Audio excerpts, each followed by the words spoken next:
नमस्कार, जीवन उत्साह न्यूज़ पर आप सब लोगों का स्वागत है।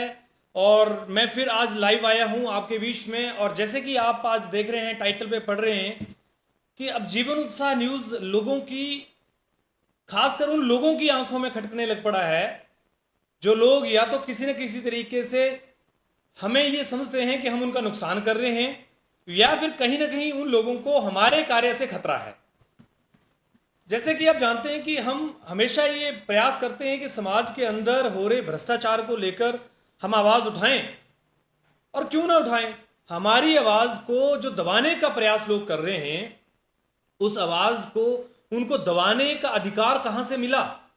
ये भी कहीं ना कहीं हमारी उस भ्रष्ट राजनीति से जुड़ा हुआ है, क्योंकि कहीं ना कहीं राजनीतिक संरक्षण ऐसे लोगों को मिला है। यही वजह है कि ये लोग आए दिन जीवन उत्साह न्यूज के ऊपर हमला कर रहे हैं, जीवन उत्साह न्यूज को नुकसान पहुंचाने का प्रयास कर रहे हैं। और इसमें सबसे बड़ा फेलियर हमारे एडमिनिस्ट्रेशन का है, हमारी पुलिस का है, कि उनके सामने सब चीजें होने के बाद भी, उनको शिकायतें मिलने के बाद में भी पुलिस की जांच अधूरी रह जाती है। देखिए, मुझे इससे कोई ज्यादा फर्क नहीं पड़ता है कि कोई मेरे साथ झगड़ा करता है, क्योंकि मेरे साथ झगड़ा करने का एक ही कारण है कि कहीं ना कहीं उन लोगों को मेरा व्यक्तित्व या मेरा काम करने का तरीका पसंद नहीं है। इसका अर्थ यह नहीं है कि हम उनके तरीके से काम करेंगे और वो जैसा कहेंगे हम वैसा करेंगे, बल्कि जो समाज के लिए सही होगा हम तो वही करेंगे। हमारा अपराध क्या है? हमारा अपराध केवल इतना है कि हमारा समाज के प्रति एक जिम्मेवारी है। कहीं अगर कोई गलत बात होती है तो हम उसके खिलाफ आवाज उठाते हैं, उसके विरुद्ध बोलते हैं। तो इसमें अगर गुनाह है तो ये गुनाह तो हम रोज करेंगे। हिमाचल प्रदेश में भाजपा के शासन के अंदर, मैं इसलिए बोल रहा हूं कि मैं आपको दो तीन इंसिडेंट साथ साथ में बताऊंगा, भाजपा के कार्यकर्ताओं द्वारा और भाजपा के उन गुंडे लोगों द्वारा जो कहीं ना कहीं सुरक्षित हैं भाजपा पार्टी के। मैं आपको इसके दो तीन साक्ष्य दूंगा किस तरह से। मैं आपको पहले बताता हूं कि बंगाणा में कुलदीप कुमार, जो कि पहले ईंटों का अवैध कारोबार कर रहे थे, वो आज भी कर रहे हैं। आज भी ईंटें जो है वो वहां पर ला रहे हैं। क्या किया प्रशासन ने? एक्साइज विभाग के लोग वहां से भाग गए। पुलिस में शिकायत करने के बाद पुलिस वालों का कहना था कि सर इसमें धक्का मुक्की हुई है, इसमें कोई मामला नहीं बनता है। सर, सबसे बड़ी बात तो यह है कि जब इस तरह की चीजें पुलिस करेगी, और खासकर हम जैसे जागरूक लोग जब इस तरह की चीजों के शिकार हो जाएंगे, तो मैं ये सोच रहा हूं आम जनता के साथ आप लोग क्या करते होंगे? आम जनता की तो आप सुनते ही नहीं होंगे। उस इंसिडेंट के बाद में फिर आपने देखा होगा कि कुलेड़ा पंचायत में आज हमें पता लगा कि वो एक षड्यंत्र था, और वो षड्यंत्र भी इन्हीं लोगों का रचा हुआ था जो आज इन लोगों ने बताया। आज एक ऐसा ही हमला, ऐसा ही घटना दोबारा हुई बंगाणा में ही, और हमारे मोबाइल की रिकॉर्डिंग उन्होंने डिलीट करा दी। हमारे लड़कों को साथ हाथापाई करके, उनके साथ झगड़ा करके, उनके साथ मारपीट करने के साथ में, और इस तरह की सारी चीज करने के साथ में कहीं ना कहीं हम इसको लेकर, पुलिस पे तो हमें बिल्कुल भरोसा नहीं था। सच बात हूं, बंगाणा में हमें कोई भरोसा नहीं है, क्योंकि पुलिस ने कार्रवाई कोई करनी नहीं है। सच बात तो ये है। हम जब एसपी ऊना के पास गए तो उनका भी ये कहना था कि क्या आपके साथ ये घटना हुई, उसका कोई सबूत है? देखिए सर, कितने दुख की बात है। एसपी के पास हम जब गए तो एसपी साहब का ये कहना था कि आपके पास कोई सबूत है इस बात का। तो इसका अर्थ ये हुआ कि अब लोगों को अपने सबूत साथ में लेकर चलना पड़ेगा। ऐसे लोग जिन्होंने एक षड्यंत्र रचाया हुआ है कि जीवन उत्साह न्यूज को किस तरह से खत्म किया जाए, भाई साहब, आप जीवन उत्साह न्यूज को खत्म नहीं कर सकते। आप डरा सकते हैं, धमका सकते हैं, मार सकते हैं, पीट सकते हैं। ये तो इतिहास गवाह है। जिन लोगों ने भ्रष्टाचार के खिलाफ आवाज उठाई है, उनके साथ तो ये घटनाएं रोज हुई हैं। आपका तो कोई भरोसा नहीं सर, आप तो जान से भी मार सकते हो। मुझे तो मुख्यमंत्री श्री जयराम ठाकुर जी, आपको ये बताना है कि आपके शासन में ऐसा गुंडा राज हो चुका है कि पत्रकारों के ऊपर हमले हो रहे हैं, उनको मारने का प्रयास किया जा रहा है, और आपकी सरकार, आपका प्रशासन चुप बैठा है। क्यों? क्योंकि कहीं ना कहीं आपके नेताओं का संरक्षण उनको मिला हुआ है, उन गुंडे लोगों को, उन ऐसे लोगों को जो कहीं ना कहीं ये सोच रहे हैं कि कहीं ऐसा ना हो कि जीवन उत्साह न्यूज बंगाणा में आकर उनके पोल खोलना शुरू कर दे, उनके जो काले कारनामे कहीं ना कहीं हैं वो उनके खिलाफ आवाज न उठाना शुरू कर दे। क्योंकि यहां अगर मजबूत हो गया तो कहीं ना कहीं ये हमारे को नुकसान पहुंचाएगा। सर मैं ये कहना चाहता हूं कि आप किसी की आवाज को कितना दबाएंगे, और हमारा प्रशासन कहां सोया है। ये आज हम कुलदीप कुमार जी के खिलाफ एक आरटीआई हमने फाइल की थी, जब उन्होंने ये कहा था कि वो ईंटें जो हैं वो पीडब्ल्यूडी विभाग समीरपुर के लिए कोई कार्य चल रहा है वहां के लिए ले जा रहे थे, जबकि यहां पर यह बोला है पीडब्ल्यूडी ने कि 1/4/2021 से 30/6/2021 तक उक्त ठेकेदार द्वारा इस कार्यालय में कोई भी ईंट का बिल किसी बिल के साथ नहीं लगाया गया है। यानी उनका कोई भी कार्य कहीं भी पीडब्ल्यूडी का नहीं चल रहा था। इससे साफ होता है कि वो अब ईंटों का अवैध कारोबार कर रहे थे। और आज कुलदीप कुमार आरटीआई जब लेने गए, उसकी कॉपी लेने गए, तो कुलदीप कुमार ने अपने वहां पर लोगों को बुलाकर आज फिर वही घटना करने का प्रयास किया, वही मारपीट करने का प्रयास किया। पीडब्ल्यूडी विभाग का पूरा ऑफिस के अंदर ये लोग घुस गए, पीडब्ल्यूडी विभाग कुछ नहीं कर पाया, पीडब्ल्यूडी के अधिकारी कुछ नहीं कर पाए, और यहां तक कि वहां पर कोई सीसीटीवी कैमरास नहीं है। लेकिन हमारे पास इसका पूरा वीडियो ऑडियो रिकॉर्डिंग है, क्योंकि वीडियो रिकॉर्डिंग तो नहीं कर पाए, क्योंकि वीडियो रिकॉर्डिंग उन्होंने डिलीट कर दिया। वीडियो रिकॉर्डिंग एक बड़ा हथियार हो सकता था, लेकिन वीडियो रिकॉर्डिंग उन्होंने डिलीट कर दिया। और बड़े दुख की बात यह है कि हम उसको इसलिए भी नहीं वहां पर कर पाए क्योंकि हमारा मोटिव यहां पर लड़ना हो ही नहीं सकता। मैं तो ये कहना चाहूंगा कि पुलिस और जो भी लोग आज इस तरह की चीजें हो रही हैं, क्या कोई भी प्रशासन की जिम्मेवारी नहीं है? कोई नहीं। हमारी आवाज को दबाने के लिए ये जो कोशिशें की जा रही हैं, इसके पीछे आखिर वजह क्या है? देखिए, हमने किसी को परेशान नहीं किया, हमने किसी के खिलाफ कोई गलत काम नहीं किया, और इन लोगों का मैं पूरा वीडियो रिकॉर्डिंग डालूंगा, उसमें इतना गाली गलोच इतना इन्होंने किया ऑडियो रिकॉर्डिंग में, उस ऑडियो रिकॉर्डिंग को आप सुन नहीं सकते। पीडब्ल्यूडी विभाग के कर्मचारियों ने एक बार भी वहां पर कोई ऐसा प्रयास नहीं किया कि वो उसको वहां पर मामले को रोकते। कुलदीप वहां पर शामिल होकर इन सब घटनाओं को कराने के लिए जिम्मेवार है। और वहां पर एक व्यक्ति का जो हमें जानकारी मिली है, जिसका नाम रणवीर राणा बताया गया है, जो कि पिछले कुछ समय से कांग्रेस पार्टी से निष्कासित कर दिया गया था, आजकल वो भाजपा के लोगों के साथ मिलकर, मैं आपको ये भाजपा का इसलिए बता रहा हूं, एक जिगर आपको मैं और ले आता हूं। ये देखिए, मेरे स्वाभिमान की बात नहीं है सिर्फ, कोई भी व्यक्ति हो यार, अकेले व्यक्ति को 10 आदमी कहीं भी पीट सकते हैं, कोई भी किसी को भी पीट सकता है, क्योंकि गुंडे लोगों का काम ही ये है। हमारा काम तो नहीं है, हम लोग तो ये नहीं कर सकते, हम तो मारपीट नहीं कर सकते, या फिर सरकार ये बोले कि हम भी 5-6 आदमी अपने साथ लेकर चलें जो यही काम करते रहें। सर, मीडिया के लोगों को मीडिया का ही रहने दो, उनको गुंडा क्यों बना रहे हो? क्यों आप उनके साथ जो हो रहा है अन्याय है उसके खिलाफ नहीं बोल रहे हो?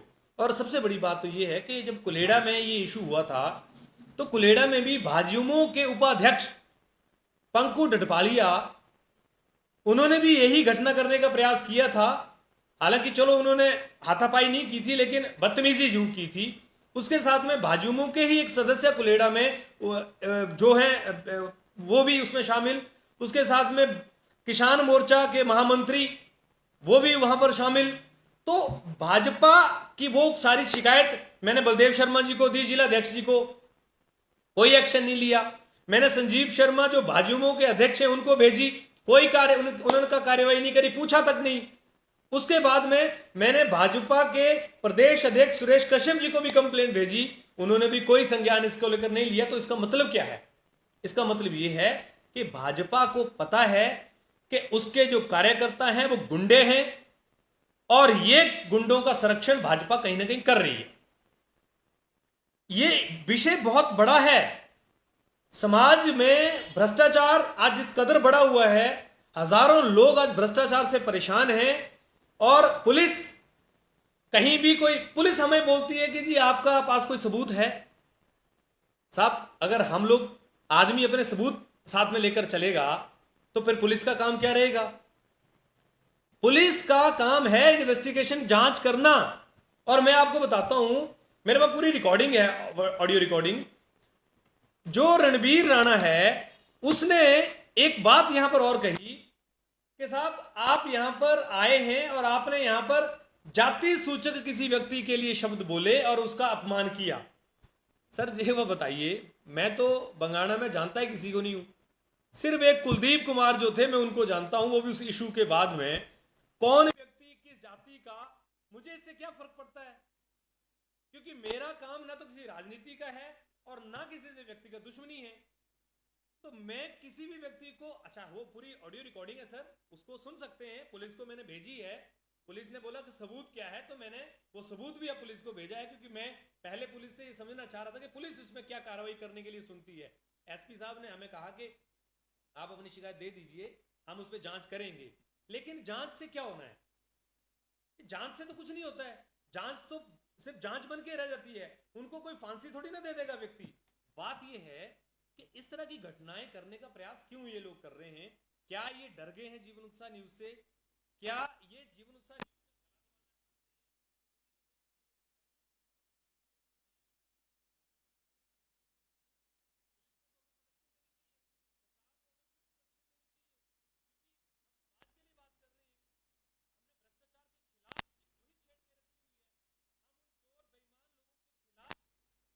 आवाज बुलंद कर रहे हैं? आप बताइए किस आधार पर, किस तरीके पर आप लोग जो हैं वो हम लोगों के साथ में ये हाथापाई करने का और इस तरह का काम करने। मुझे किसने कहा कि शायद आवाज नहीं आ रही है, मैं माफी चाहूंगा, अभी आवाज आ रही है? तो ये जो तकनीकी खराबी हो सकता है कहीं बीच में हुई हो, तो ये जो विषय है जहां पर इस तरह की घटनाएं होने लगी हैं, मुझे कहीं ना कहीं ये लगता है, मेरे से बहुत सारे लोग पूछते हैं कि आपके साथ ही ऐसा क्यों होता है। मैं ये कहता हूं कि अगर आप भी हमारे जैसा काम करेंगे तो आपके साथ भी होगा। क्यों होगा? क्योंकि सर जब चोर लोगों के, भ्रष्टाचार लोगों के, बेईमान लोगों के खिलाफ कोई आदमी बोलेगा तो बड़ा जिगरा चाहिए होता है सर, बड़ा दम चाहिए होता है सर। लड़ाई करना हमारा पेशा नहीं है, हम पत्रकार हैं, हम कलम की लड़ाई लड़ते हैं, हम कलम से लड़ सकते हैं, हम अपनी जुबान से लड़ सकते हैं, लेकिन हम गाली गलौज करके, हम किसी आदमी को नुकसान पहुंचा के नहीं लड़ सकते। और सर अगर आपको हमें मारना ही है, अगर आपने ठान ही लिया है, तो आप क्या करिए, गोली लीजिए, हमें मार दीजिए, किस्सा ही खत्म हो जाएगा, आपकी जिंदगी का एक रोड़ा अपने आप ही हट जाएगा। क्योंकि अगर आपके हाथ में हमारी मौत लिखी होगी तो कोई नहीं बचा सकता। लेकिन शर्म तो उस सिस्टम को आनी चाहिए, शर्म तो हमारी सरकारों को आनी चाहिए कि वो इन गुंडे लोगों के खिलाफ कोई कार्रवाई नहीं कर पा रही है। जो सरकार न्याय व्यवस्था की बात करती है, वो न्याय व्यवस्था आज चरमरा गई है। पीडब्ल्यूडी के ऑफिस के अंदर गुंडे लोग पहुंच जाते हैं और पीडब्ल्यूडी का ऑफिस कुछ नहीं करता है।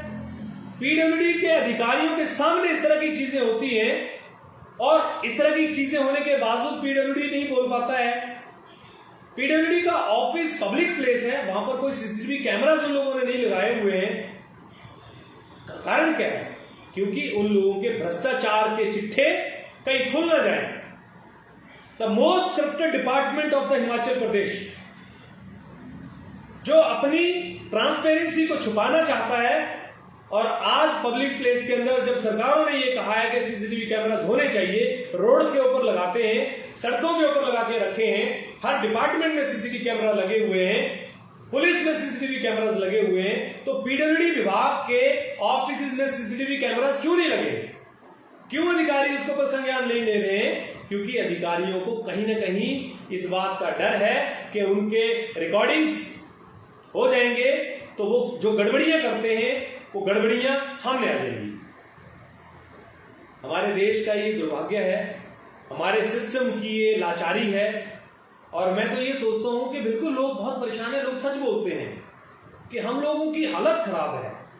ये सरकारें हैं, ये तरक्की की बात करती हैं, ये लोगों के भरोसे की बात करती हैं, ये लोगों की सुरक्षा की बात करती हैं। आपके दफ्तरों के अंदर गुंडे लोग लोगों के साथ मारपीट करने का प्रयास करते हैं, मारपीट करते हैं। हमारी ईमानदारी से आप क्यों थक रहे हैं? क्यों परेशान हैं?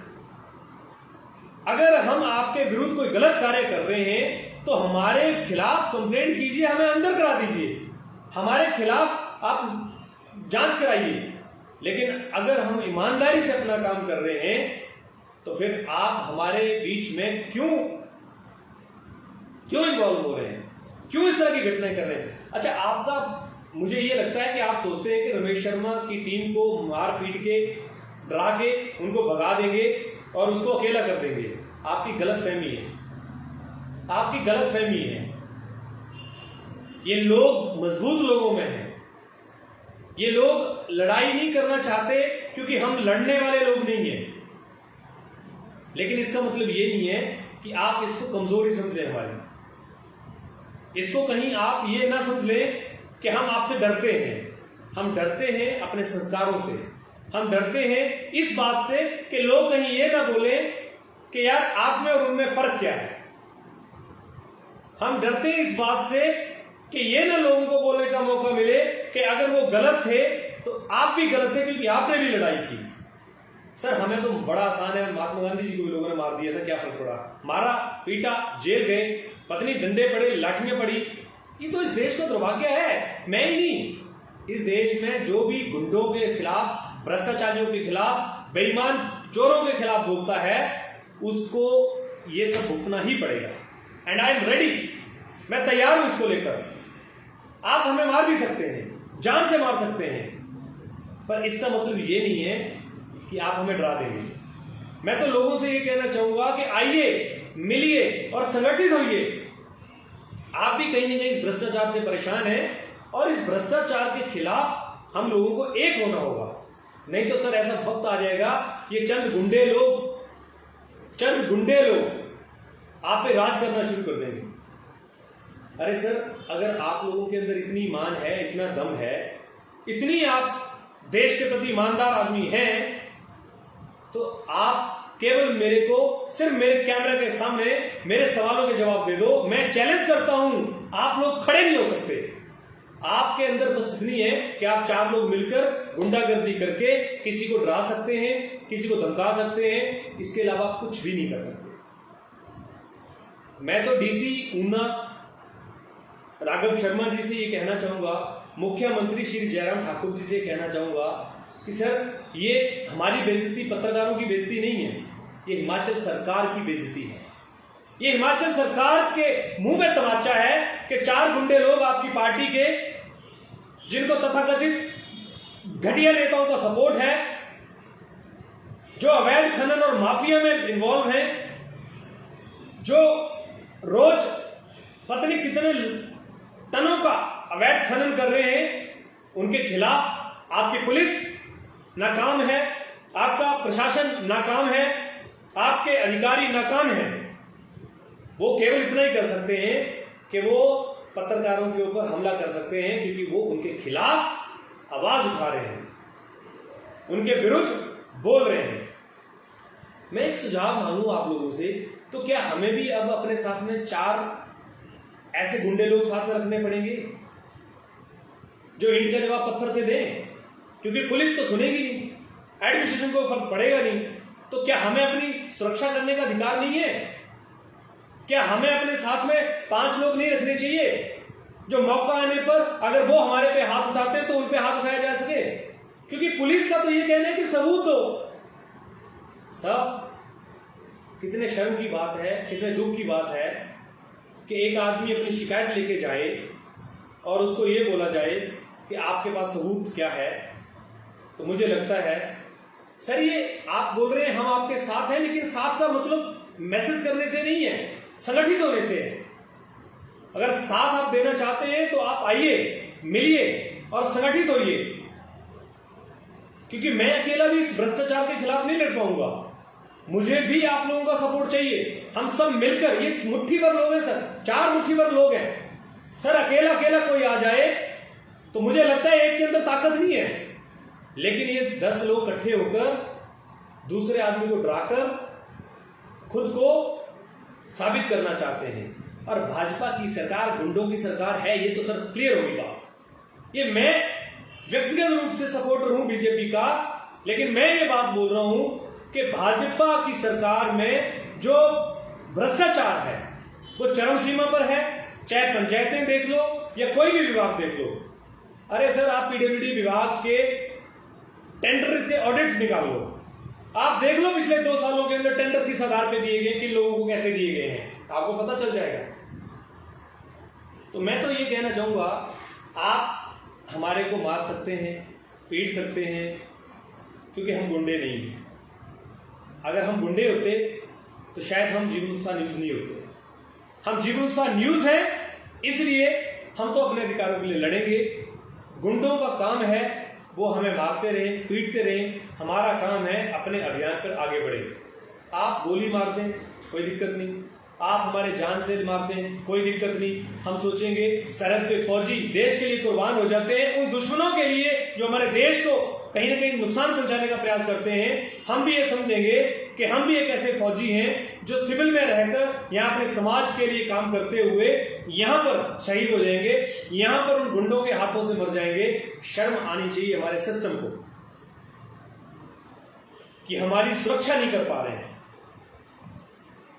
शर्म आनी चाहिए उन लोगों को जो हमसे डर गए हैं, उनकी नींव हिल चुकी है। उनको लगता है कि कहीं ये आगे हमारे घर में, हमारे बंगाना में आ गए तो हमारे पोल पटियां खोलना शुरू कर देंगे, क्योंकि हमने पिछले 2.5 सालों से यही तो किया है। बेईमान लोगों के चिट्ठे सामने खोले हैं। बताइए भाजपा सरकार ने क्या कार्रवाई करी किसी के ऊपर। और मैं आपको बताता हूं, मुख्यमंत्री हेल्पलाइन बनाई है ना, मैं आज उस पर भी कॉल करूंगा। मैं देखता हूं मुख्यमंत्री हेल्पलाइन पे क्या सोल्यूशन करते हैं।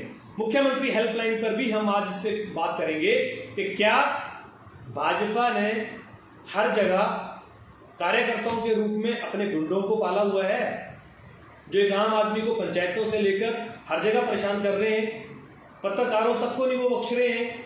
क्योंकि कहीं ना कहीं देखिए, मेरी आवाज को आप छोटा समझ सकते हैं, लेकिन इसका बदला लोग आपको चुनावों में देंगे, चुनावों में देंगे, क्योंकि लोगों का गुस्सा फूटेगा वहां स्टैंप के रूप में। वो बैलेट पेपर पे जब लगाएंगे ना स्टैंप, तब उनको वो बातें याद आएंगी कि भाजपा के गुंडे किस तरह से हैं। तो जीवन उत्साह न्यूज के साथ आप बने रहिए। शिकायत मैंने एसपी साहब को भेज दी है, और इसके साथ साथ में मैंने शिकायत मुख्यमंत्री जी को भी भेज दी है। मुख्यमंत्री जी के साथ साथ में मैं डीसी साहब को भी शिकायत भेज दी है। पहले भी हमने शिकायत भेजी थी, लेकिन उस शिकायत में कहा कि धक्का मुक्की के अलावा कुछ नहीं हुआ है। ये इनका कहना है कि जब तक जान से नहीं मारोगे तब तक कोई कार्रवाई नहीं करेंगे। इस देश में लॉ एंड ऑर्डर कहाँ है जी? मतलब ये है कि जब तक कोई किसी को नहीं मारेगा तब तक कोई कार्रवाई नहीं होगी। रोज लड़ते रहो, हाथापाई करते रहो, धक्का मुक्की करते रहो, आपके साथ बदतमीजी करते रहे कोई भी आदमी, इनको कोई फर्क नहीं पड़ता है। लेकिन सर देखिए, हम तो ये कह रहे हैं कि आप हमारे को जान से ही तो मार सकते हो, इससे ज्यादा क्या कर सकते हो? आप हमें पकड़ कर पीट दोगे, भाई साहब कोई भी किसी को पीट सकता है, कोई बड़ी बात नहीं है।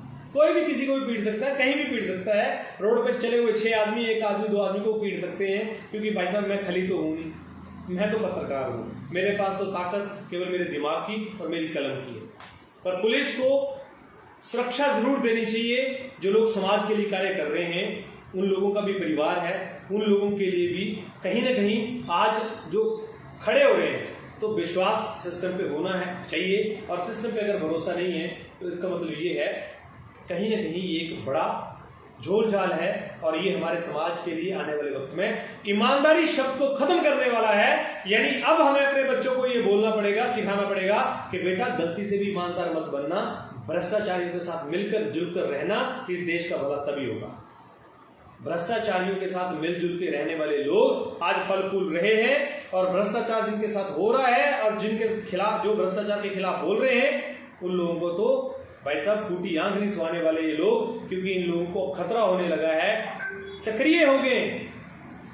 क्योंकि पहले अखबारों में आता था, छुप के चला जाता था, लेकिन अब डिजिटल मीडिया पर आकर उनकी शक्ल, उनके कारनामे सामने आ रहे हैं। और जब कारनामे सामने आ रहे हैं तो उनकी पोल खुल रही है, और उन पोल को खोलने का कहीं ना कहीं वो रोकने का प्रयास कर रहे हैं कि वो पोल कैसे न कैसे खुल जाए। और मैं आपको बताता हूं, अभी दोबारा हमला करेंगे, देखिएगा, क्योंकि इनको आदत पड़ चुकी है। इनको लगता है कि हमारी सरकारें अपंग हैं, इनको पता है कि हमारे साथ नेता खड़े हैं, इनको पता है कि हमारा कोई कुछ बिगाड़ नहीं सकता है, इनको पता है कि हम जो कर रहे हैं उसके लिए हमें लाइसेंस मिला हुआ है। जब देश में गुंडागर्दी का लाइसेंस आपने खुला छूट में दिया हुआ है, तो फिर खुला सबको बोलो कि जो चाहे जैसे करो, उसको करते हो। इनकी साउंड रिकॉर्डिंग में डालूंगा, लेकिन उसमें बहुत सारे गाली गलोच हैं, वो मैं पुलिस को दे दिया है, वो भी मैं रिलीज करूंगा, वो भी मैं जल्दी रिलीज करूंगा। उसके अंदर मैं गाली गलोच को थोड़ा सा मुझे बीप लगानी पड़ेगी,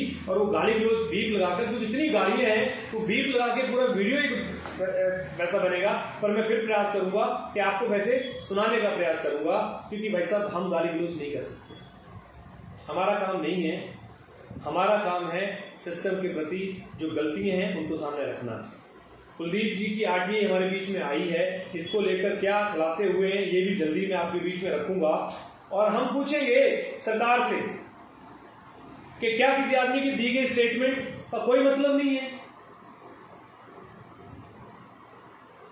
क्योंकि कुलदीप कुमार ही नहीं, ये पूरा एक संगठन है, पूरा एक गिरोह है जो जीवन उत्साह न्यूज की वजह से बौखला गया है। अभी तो भाई साहब कुछ नहीं बौखलाए आप, अभी तो आप लोगों तक हम पहुंचे ही नहीं है। आप इंतजार कीजिए, बहुत जल्दी। हम डरने वालों में से नहीं है। हाँ, ये बात जरूर है कि लड़ाई से डरते हैं हम लोग, गुंडे नहीं है, पर इसका अर्थ ये नहीं है कि हम डरकर अपना मैदान छोड़ देंगे। हम और मजबूत होकर लड़ेंगे और मजबूत होकर आगे आएंगे, और आपकी भ्रष्टाचार की एक एक पोल आने वाले समय में खोलेंगे। भ्रष्टाचारियों को मैं बोलना चाहूंगा, आप तैयार रहिए, और मैं उन सब लोगों को बोलना चाहूंगा कि आप सब लोग संगठित होइए, जुड़िए हमारे साथ में। जो लोग किसी भी क्षेत्र में रहते हैं, जो चाहते हैं कि उनके अंदर भी ये प्रेरणा हो भ्रष्टाचार के खिलाफ लड़ने की, वो आए साथ में, जुड़े। बहुत बहुत धन्यवाद। जीवन उत्साह न्यूज के साथ आप बने रहिए।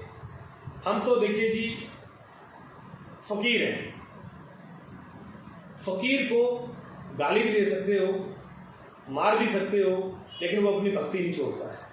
मैं आपको फिर कह रहा हूं कि हमें आप सब लोगों की प्रेरणा चाहिए, उस भगवान की हमें शक्ति चाहिए, आशीर्वाद चाहिए। एक वक्त आएगा जब ये सारे लोग, ये गुंडे लोग, इनको बीच चौराहे पे लोग खड़े करके इनको इनकी औकात दिखाएंगे। वक्त आने वाला है, क्योंकि पाप का घड़ा भरता है। जरूरत है कि आप खड़े हो, और इसके साथ में मैं तो मीडिया से ये कहना चाहूंगा कि मीडिया को संगठित होना चाहिए। मीडिया जब तक संगठित नहीं होगा, आम आदमी की आवाज को कौन उठाएगा? भ्रष्टाचारियों के खिलाफ बोलना पड़ेगा, तभी तो ये समाज आगे बढ़ेगा। नहीं तो मीडिया को चौथा स्तंभ बोलने का मतलब क्या है? तो हम तो अपनी जिम्मेवारी पूर्ण रूप से निभा रहे हैं और आगे भी निभाते रहेंगे, कोई फर्क नहीं पड़ता है। देखते हैं कौन हमारी जान लेता है और किस तरह से लेता है। हम तो इंतजार कर रहे हैं उस व्यक्ति का। आइए, और ये पुलिस के और कानून के मुंह पे और सरकार के मुंह पे तमाचा मार के ये प्रूव करिए। और ये मेरी बात नहीं सर, हजारों लोगों को, पत्रकारों को, कार्यकर्ताओं को, समाज के लिए कार्यकर्ताओं को, बहुत सारे लोगों को, मेरे को एसपी साहब कह रहे थे कि लॉ एंड ऑर्डर के लिए आप यूपी में जाओ, वहां देखो क्या लॉ एंड ऑर्डर है। तो मतलब हम यूपी बनाते हैं इसको। मुझे बड़ा दुख हुआ कि एसपी साहब जो ऊना जिला का न्याय व्यवस्था देखते हैं, उन्होंने इस बात को सीरियसली नहीं लिया। उन्होंने इस बात को केवल एक सबूत के आधार पर रखा। कितने दुख की बात है हमारे लिए कि एक एसपी के पास जाकर अगर हम लोग ये सुन रहे हैं, तो फिर बाकी के पास जाने का मतलब क्या हो गया? चलिए, जांच भेजी है पुलिस, देखते हैं अब एसपी साहब उस पर क्या कार्रवाई करते हैं, किस तरह से करते हैं। किसी ने मैसेज किया है कि 1100 नंबर पर कॉल करें। मैं बिल्कुल 1100 नंबर पे अभी कॉल करूंगा थोड़ी देर में, और उस कॉल को भी मैं आपके बीच में जरूर लेकर आऊंगा। देखते हैं क्या होता है, और आप बने रहिए हमारे साथ में। हम तो यूं ही लड़ेंगे इसी विश्वास के साथ में। बहुत बहुत धन्यवाद आपका। जीवन उत्साह न्यूज के साथ आप बने रहिए, और इस खबर को आप शेयर जरूर कीजिएगा। Thank you very much.